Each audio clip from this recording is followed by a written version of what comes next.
We welcome you to our weekly one-on-one with head coach Doug Pederson, presented by Wawa.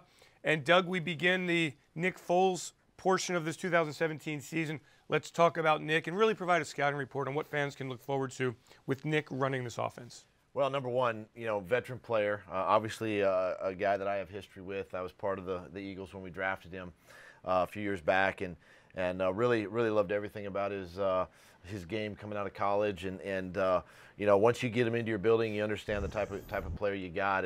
And smart guy, very I want to say athletic, but he's got a really big arm, smart, makes good decisions. Really not going to put you in harm's way. But at the same time, what you saw at the end of the game, you see that resiliency, you see the toughness. He took a couple shots in that game. He stood in there. He made a big third down and 8 to Nelson for a conversion and helped us win that football game. So I'm excited. Got to be excited. Obviously, it's sort of bittersweet to be sitting here at 11-2 and everything. Listen, it's hard to replace the guys that are injured right now, but we've always had the next man up mentality and it's no different even at the quarterback position. Doug, it was impressive to see, as you mentioned, Nick come in on Sunday and go 6 of 10, the third and 8 completion to Nelson. How many reps had he taken with the starters? I mean, during the season. Let's go all season. Let's go all season. You got to think it's been even a while because he had the injury, in training camp where he missed a lot of time even in training camp taking reps. So it's been a while.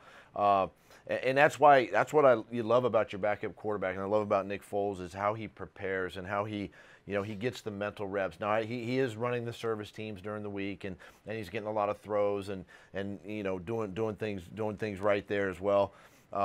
And so for him to come in and do the things, I mean, there's such a calming presence with him. His whole demeanor is all about being calm and really nobody batted an eye Sunday afternoon when Carson we got word that Carson might not return to the field. It was business as usual, and that's what we're getting in Nick Foles.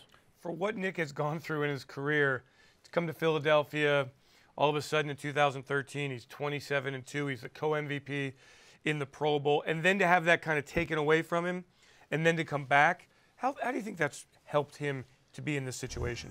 I think it's really matured him. I really think it's given him a little bit better perspective on playing the quarterback position and what he wants to get out of playing, and being a player in this league, and gives him a lot of confidence going forward. I know you learn from past experiences, and it just makes you probably, I would say, probably more mentally tough in these situations. And I was really excited when we were able to sign him, way back in the spring and get him back here and to be Carson's backup. And you never know when you're going to need your backup. Hopefully you don't have to use him, but now, like I said, I'm comfortable, I'm confident, and I'm excited for Nick Foles and leading this team. As important as it is for Nick to play well, it's also important for the surrounding cast of players, offensive, defensive, special teams, the coaching staff. What does this do now to everybody? And I know it's a difficult situation, a galvanizing kind of moment for this football team? It's got to be. You don't get to 11-2, without a lot of hard work and preparation and a lot of special guys. And obviously Carson has been one of those special guys for us. Having an MVP season, obviously, I believe it was a franchise record in touchdown passes. And the things he's done this year, it's just hard to replace that. He was having a great season. But moments like these now, especially this time of the season, I'm going to go back and I'm going to learn from the Raiders' experience when they lose Derek Carr and what they did. And I'm going to learn from that experience, even though I wasn't there, but from afar, and say, guys, this is, we're going full steam ahead. And the coaches, we got to coach a little bit better. It's not about yelling and screaming and making practices harder, but it's about paying attention to detail, fine-tuning your job, making sure you've got everything covered with all your players. And this is a great time now and a great moment for this team to really now to make another run.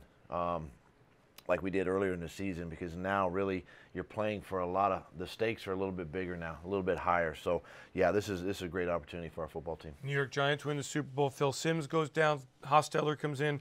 2002, Donovan goes down. Coy Detmer goes down. A.J. Feely maintains that #1 seed. Go to the NFC Championship game. 2006, Garcia comes in for Donovan. Eagles rally, make it to the playoffs. So it's certainly very capable, very possible. And Nick is a veteran quarterback. How much of a priority in the offseason, Doug, was it to get Nick in here? It was huge. It was huge. We knew we probably weren't going to be able to keep Chase, obviously, and we were, would have been comfortable with him. But to know that Nick was out there and to get him back over here, somebody that I again had that relationship with and was a part of working him out when he was in college and saying, hey, I like this guy, and so I feel a little bit of responsibility there as well. So it was huge for us, to have that veteran quarterback, to have a guy that's played games in this league, moving forward, obviously, real comfortable and confident in getting him ready to go. By the way, congratulations for winning the NFC East and getting back to the playoffs. We forgot about. Yeah, congratulations on that. I know a lot more to go here, right? A lot more to go. Like I said, that's just one box we're going to check. It's a goal of ours when we open up training camp, is to win the NFC East. But now you're trying to get that playoff, that bye, and hopefully home field throughout. And so maybe the Rams was our last plane ride for a while, and we'll see. But it's one game at a time. Nothing bigger than the New York Giants this week. Great. Doug Pederson in studio, presented by Wawa.